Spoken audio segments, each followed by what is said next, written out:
Hello, my name is Galen Finlay. I'm the president of a company called Incline Software and the lead programmer of a product called Ancestral Quest, which is a family tree program that allows you to record and organize your family data. Today's class is going to be on synchronizing data between FamilySearch and a personal database using Ancestral Quest. Just by way of background, Ancestral Quest was the first desktop family tree program to be able to synchronize with FamilySearch back in 2008. And in 2009, we received an award from FamilySearch for having the most comprehensive set of tools for synchronizing with their product. With that said, let me go to my desk where I can show you how to sync. Before I get started, let me show you this diagram. It represents that you would have your own data in either your Ancestral Quest or your PAF database, and FamilySearch has its data in the family tree over here. Through this API that FamilySearch has created, Ancestral Quest is able to both read the data in your personal database and read data in FamilySearch, and it's able to exchange data back and forth. From time to time, as FamilySearch makes changes to their system, they also make corresponding changes to their API, and we have to make changes within Ancestral Quest correspondingly. From time to time, therefore, you'll notice that Ancestral Quest will say, hey, we've got a new build for you, and if you don't keep up with the builds, then pretty soon there becomes a breakdown between our ability to send data back and forth between these systems. With that said, let me show you how to activate FamilySearch within Ancestral Quest. Let's go to the Tools menu here and down to Preferences. You have to make sure that this option is set to connect with FamilySearch. You may have set that in one of the opening screens when you first installed and ran Ancestral Quest the very first time, but if you missed it on that initial setup, you would need to come to Preferences and turn it on. With that turned on, you have two things. You have the Family Search menu in the menu bar up here, and you also have little tree icons by all deceased members in your family. You will not see these trees by living people because FamilySearch does not let you search for living people, and these tend to be initially a match search operation. Once you get started working with FamilySearch, you have to be logged into FamilySearch through Ancestral Quest. So whether you do it initially or just as things get going, you'll end up going through the login process and getting connected with FamilySearch. Now, of these trees that you see here, a blue tree means you have already connected your person in your family tree with the corresponding person out in FamilySearch. A white tree indicates that you have not yet connected your person to someone in Family Tree.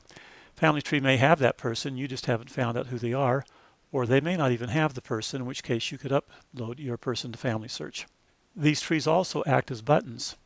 To activate various things, you can come to the FamilySearch menu and either click on Link or Upload if it's a gray button, or Review or Sync if it's a blue button, or you simply click on the button to perform those actions. Once you have some people linked to FamilySearch, it's kind of fun to see the FamilySearch IDs right here in Ancestral Quest. If you go to the Preference screen, you can either turn on just the FamilySearch ID, or you can see both your internal RIN number and the FamilySearch ID. Let's say I just want to see the FamilySearch ID and not my own RIN number. So let me show you how, if you're just getting started, to link up one of your people with the corresponding record in FamilySearch. I don't know yet whether this Mary Woodcock is out in FamilySearch, but we're going to find out by clicking that gray tree icon right there.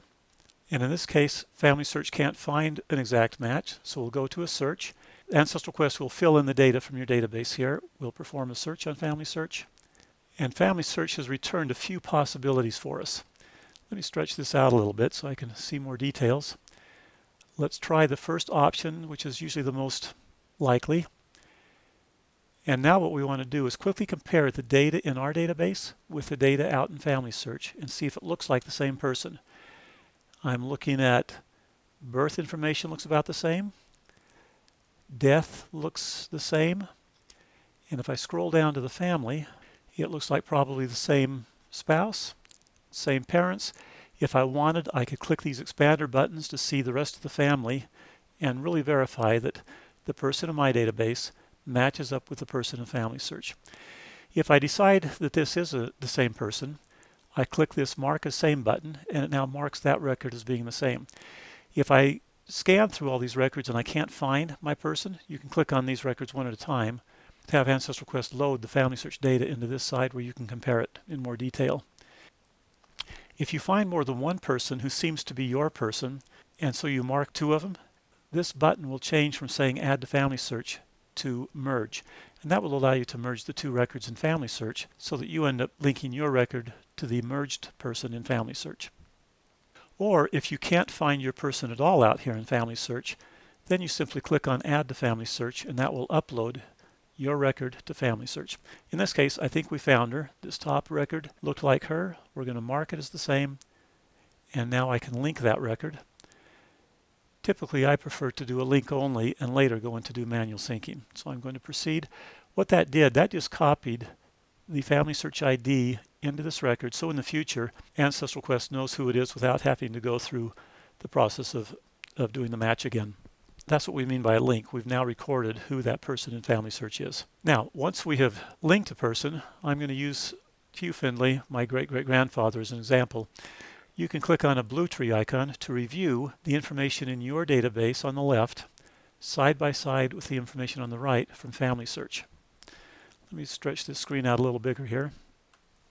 If you notice that there are pieces of data that either on your side are more accurate or on the family side that are more accurate that you want to exchange, if you click on the main box here, it will send the entire piece of data over to replace your data. If you want to be selective and say, I may want the date or the place from FamilySearch or from mine to go the other direction, you can use this little drop-down arrow, which is an advanced options, and that gives you options to be very selective in what you send to FamilySearch. We have a separate video on how to use those advanced options, and I will not cover that here in this video. Let me show you other things on this screen that may not be obvious. If you just hover over any piece of data and then click on the data, it will give you more information. It will show you both what the standardized place is versus the place as it was entered.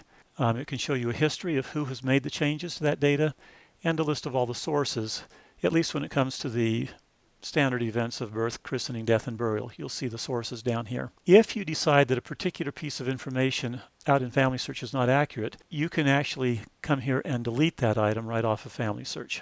That's used rarely, but that's how you can delete items from FamilySearch. Typically items that you've added and later you say, oops. These briefcases are a shortcut to see just the sources for the particular piece of data you're looking at. Or down here, you can see all sources for the individual, both in your database and out in FamilySearch.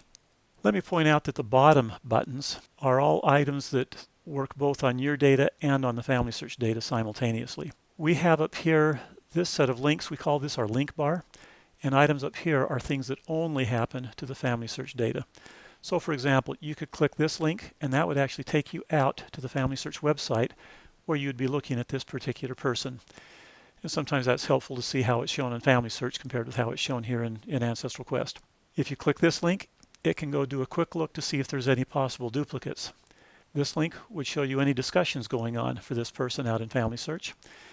This link will take you to a page where you can see all the changes made to this person in FamilySearch.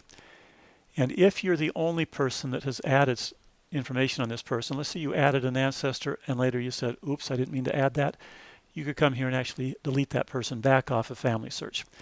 If you wait until somebody else has added additional information, you can no longer delete the person, only if you're the only person to add information so far.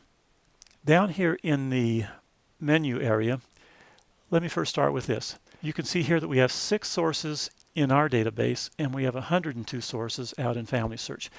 Clicking this button will let you see a side-by-side where you can see all 6 of yours and all 102 from FamilySearch. And you can start going through and deciding which sources you want to send up from yours or bring down from FamilySearch. Let me just let you know that FamilySearch has a very different paradigm of dealing with sources than Ancestral Quest does. And for people who are fairly experienced with sources, the way FamilySearch does sources can cause a problem for the way they've probably been doing sources in Ancestral Quest.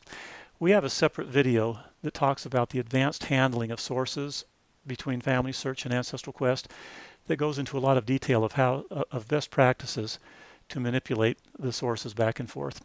And for those of you that are really keen on sources, you may want to watch that video. Media, this brings up let me show you. This brings up a side-by-side list of what's in your scrapbook on your database versus what's in essentially the scrapbook or the memories out in FamilySearch. And by clicking on these buttons, you can either download images from FamilySearch into your scrapbook or you can upload images from your scrapbook out to FamilySearch. We have another video that talks all about this Memories Manager and how to all the best practices for working with it. I won't take any more time here in this video. Notes and stories. Ancestral Quest allows you to exchange information from your notes out into the notes of FamilySearch or into stories of FamilySearch. Similarly, you can bring notes from FamilySearch back into your notes, or you can bring down the content of stories, or life sketches for that matter, from FamilySearch into your notes. If you have linked your record to the wrong person out in FamilySearch and you say, oops, I need to link it to someone else, you first have to unlink. So you break the association between this FamilySearch person and your person, and then you can go through the matching process and hook up to the correct person. After you select any changes to be made between either sending data up from your data to FamilySearch or bringing data down from FamilySearch, you then would click Save, and it would actually do the sending of that data. Let me now explain a little bit about families. Both of these screens work about the same, whether it's parents and siblings or spouses and children.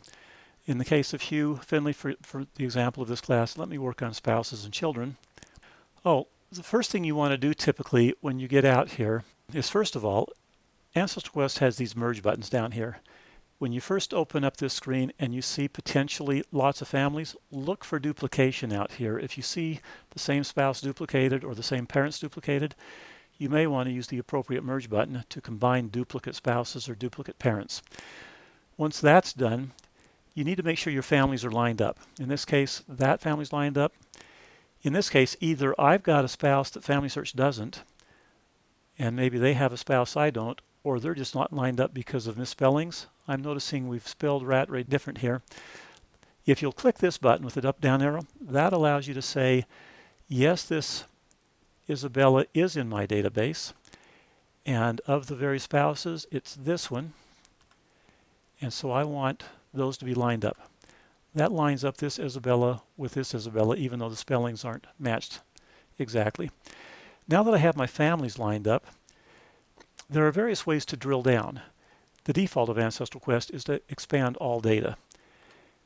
The amount of data shown can be somewhat overwhelming. There's a lot of data that Ancestral Quest can show you about the data in FamilySearch. The reason we made this the default is without that, too many people weren't realizing that they could see additional details here on the children, and we wanted them to get used to that. But the way I prefer to work with this screen is to start with this data not expanded, and then if I want to work on a particular family, you need to use the radio buttons here to say which family you want to work on, and then I will expand that particular family. And I don't have all the details of the children expanded, just their names. Later on, if I wanted, I could expand one at a time these children to get more details. Let's see, what have we got here?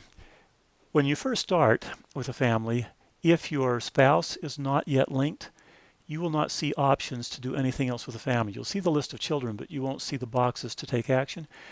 Ancestral Quest requires you to first make sure that you said this spouse is the same as my spouse, and therefore the rest of the family is the same. And to do that, you've got to get them linked up. In this case, we're already linked, and so you can start looking through the families. In this case, most of the children are lined up, but only some of them are linked. This one is linked and the others are not. I could say mark all, and that now marks all the children who are not linked to be linked. And in this case, either I've got a Clara Findlay that I might be able to upload to FamilySearch, or they've got a Clara Jane that I could download from FamilySearch. In which case, if you want to upload, you just click that box and start the process of uploading this Clara, or clicking this box and start the process of downloading Clara Jane. But when it's just a difference in spelling, you want to line them up and say we have them in both databases. I'm going to click that box and say, yes, this Clara Jane in FamilySearch has a match in my database, and there she is, and yes, I want to link her. She's now lined up and ready to be linked. While I'm here, let me show you a couple of other things. Notice the link bar here at the bottom of the couples. You can click this link to see the sources for this relationship, or you could click this link to show the notes for the relationship. And if this is improper, somebody maybe added the wrong spouse to your person, they goofed, you can click here and delete the relationship and remove this spouse from this person. Similarly for children, if you expand the box, you have a link bar. If you click this button, you can actually remove this child from this couple as a child. So be aware of the link bars that give you additional options. Once you have made whatever selections you're going to make, like to link these various children, when you click the process button, it gives you a summary of everything that's going to happen, And if you commit those changes, then it all happens. This gives you a chance to review what you said and verify that everything is the way you want. In this case, for the tutorial, let's just go back. You get the idea. We've covered a lot of the most common things you'll do on a day-by-day basis with linking and syncing data between FamilySearch and your database. Let's go to the FamilySearch menu. Statistics will tell you how many total people you have in your file, of those how many you have linked, and who you're logged in as. I mentioned to you earlier that you cannot search for living people. If you want to link your own record with the record in FamilySearch, you need to come here to this Link My Record. That has a special way of connecting your own record with the FamilySearch record for you. In order to link up members of your immediate family who are not deceased, once you've linked up you, then you can then go into this review screen and go to parents and siblings or spouses and children, and you can then link up your parents, spouse, and children through that mechanism, but you can't search for living people in FamilySearch. This option allows you to actually go out and see the record right in FamilySearch. So if right now I've got Hugh Findlay active, I could use that option to go to the FamilySearch screen, or I can just right-click and say I would like to view the person on the FamilySearch screens, or I'd like to do the review here, which is the same as clicking that blue button right there. We have the ability, I'll get to this one in a second. If you have certain individuals in your file, you can go to them one at a time through this and unlink them, or you can come here and get a whole list of people and unlink a whole bunch of people all at once. The check for changes, I'm going to leave to have you watch in a video that goes into more detail. This option was added because sometimes if you upload a whole bunch of people and you forgot to check the option to upload the notes, you can come back here and this will allow you to select a whole bunch of people that have already been linked to FamilySearch and say scan all of my people in my database for notes, and if those notes are not already out in FamilySearch, then upload them. This link or upload groups is a fairly powerful tool. This allows you to select any group of people, whether it's your entire database or whether it's a selected group of maybe 100 at a time, maybe just the ancestors of a particular person in your file. Ancestral Quest, once you've selected a group, and we're running out of time so I won't show it to you, I'll just tell you about it. Once you've selected the group, you can start the matching. Ancestral Quest attempt a match on each person in the group, and you'll see the progress bar go by as it does. When it's completed, it will tell you how many of those people it found positive matches on, how many were possible matches, how many it couldn't find matches on, and how many are living, so it didn't even make the attempt. You can then go in and look at each group and verify that if these are positive matches, then quickly link them all. If these people just are not out in FamilySearch, you can quickly add them all to FamilySearch. So this is a fairly powerful tool to work with larger groups of people and get them quickly linked up or added to FamilySearch. Let me show you one last thing here. This ordinance reservation and tracking system is for members of the Church of Jesus Christ of Latter-day Saints. When you go in here, it allows you to actually reserve ordinances for people, and it allows you to track them. So even when FamilySearch is completely done with them and removes them from your ordinance list, they can still exist in the tracking system here, where you can later come back and validate that, oh yeah, I was working on this person and how's that one going. And you can even, let's say you've printed out ordinance cards and you've given some of those cards to your brother or some other acquaintance, you can come in here and Ancestral Quest will keep track of who you have given cards to. And there's other tutorials that go in detail about the ordinance reservation and tracking system. Thanks for attending the class. It's been great to be with you here at RootsTech today. Let me remind you that if you visit our booth in the exhibit hall, we have additional videos that teach some of the more advanced concepts that we mentioned in this video, and we have other things there to teach you about Ancestral Quest. Have a great day.